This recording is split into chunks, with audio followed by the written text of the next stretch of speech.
Hello student, the next topic is joining the capacitors. This is the last topic of this chapter. Joining the capacitor means we have joined two capacitors without any potential difference.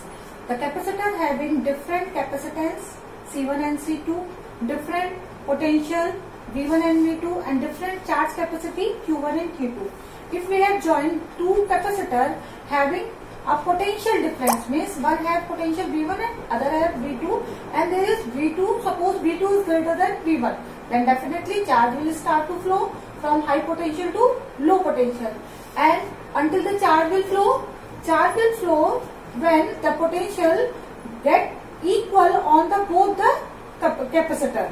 As we know the heat flow until the temperature will get equal of to the body, then the heat and energy start to flow from high temperature to low temperature, such as the charge flow until the potential, due to the potential difference charge flow, and when forward time, forward amount the charge will flow until the potential at the both the capacitor will get same equal.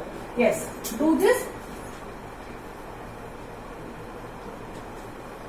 Joining the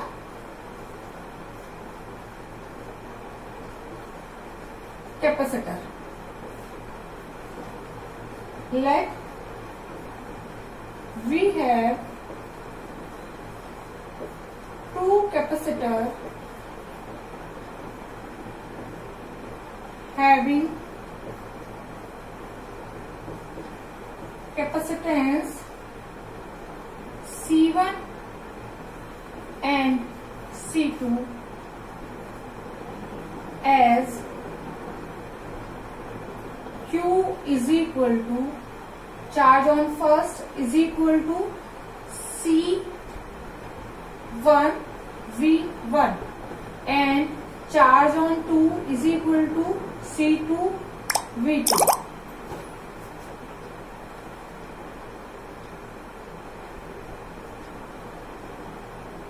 Having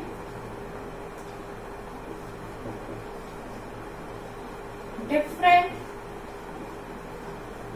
potential V1 and V2 as V2 is greater than V1, then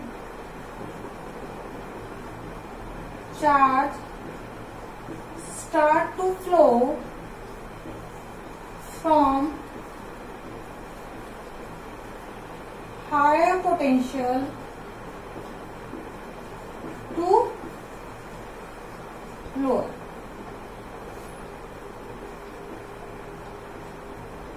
Until both the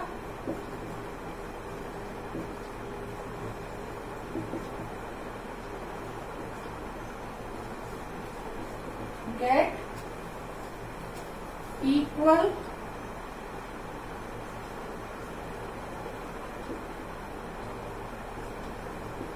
capacitance.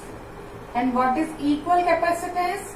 C is equal to total charge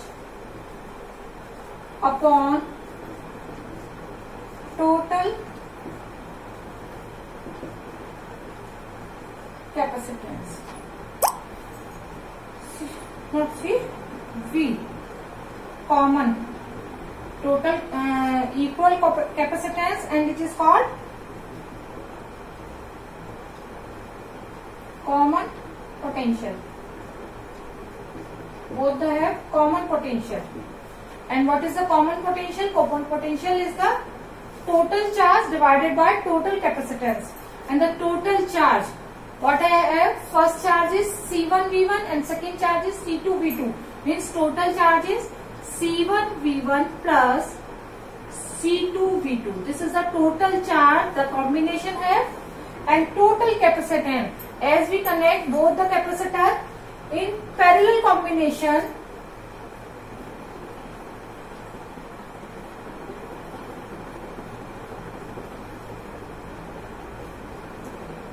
C1 C2.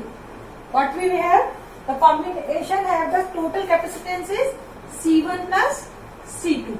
This is the Vc. This is the concept of joining the capacitors. Here, in joining the capacitors, there is some amount of energy loss. What amount of energy loss we will do?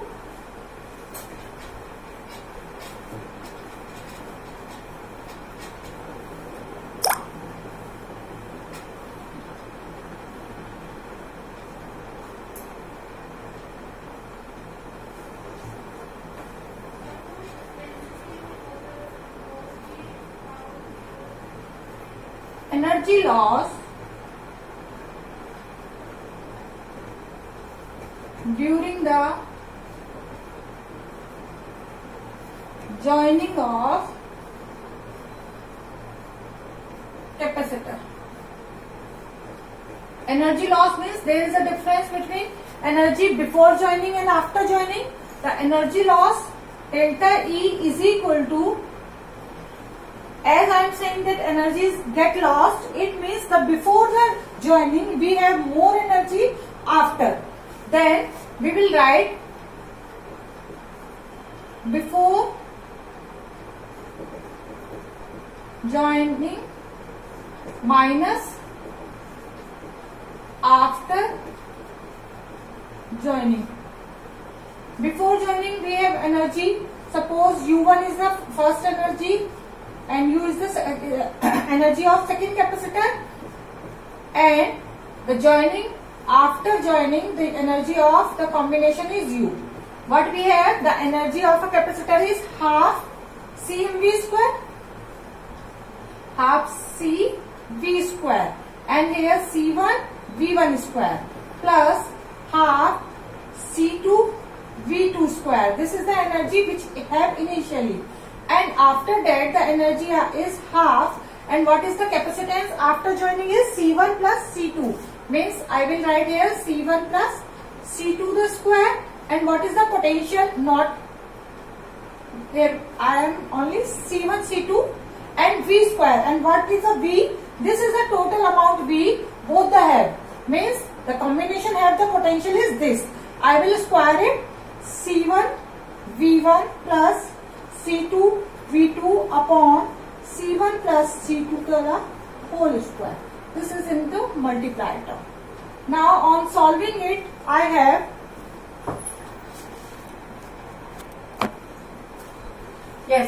what we are doing?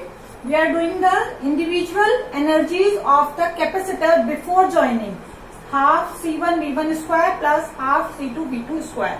And this is the combined energy after the joining of two capacitors, half the capacitance of two capacitors C1 plus C2, and the potential of combination is that is the common potential C1 V1 plus C2 V2 upon C1 plus C2, and this whole square of this term. Now solve it. What we have, half C1 V1 square plus half C2 V2 square minus half, here C1 plus C2 square and C1 plus C2, it means we have only C1 V1 plus C2 V2 to the square, and in denominator we have only C1 plus C2. Got it? The one C1 plus C2 is cancelled out from this. Now take the common term half at the outside and take the LCM C1 plus C2. Now we have C1 V1 square plus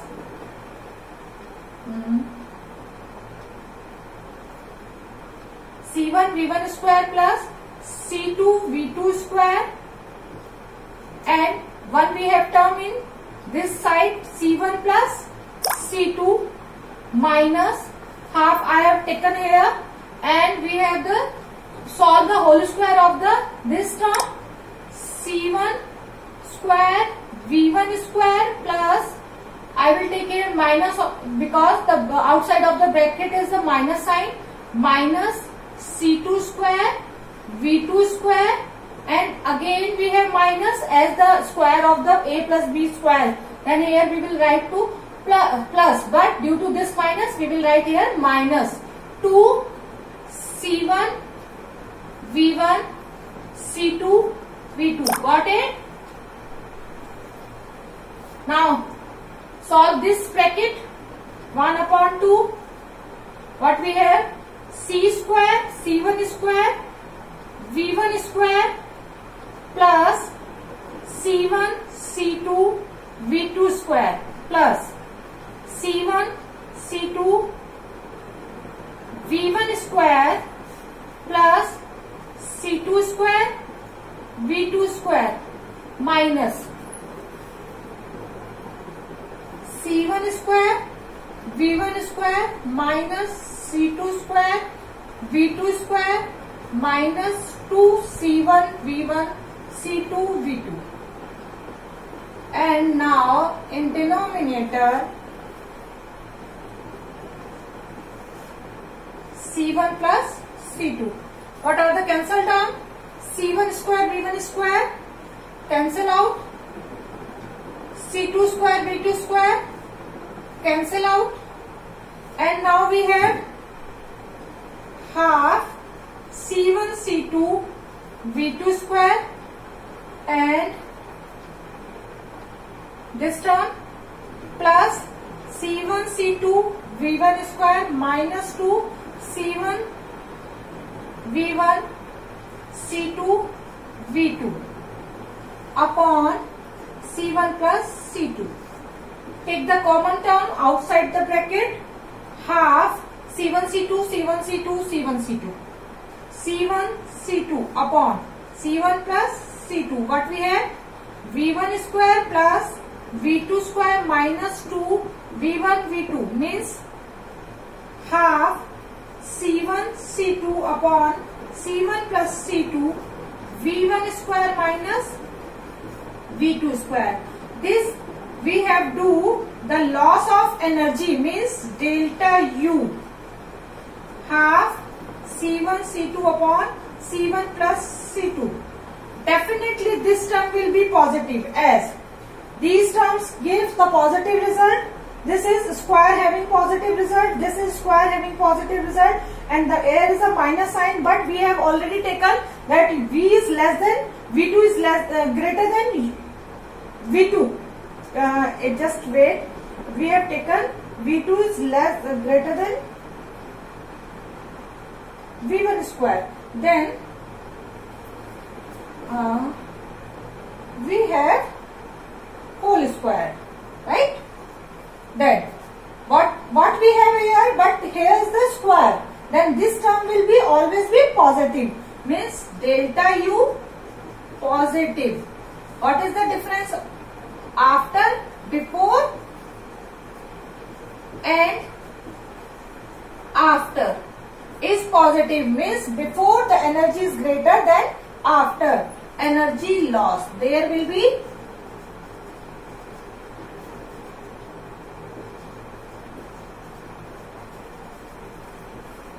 and how much amount energy loss? This is the amount of energy loss. Got it? Thank you.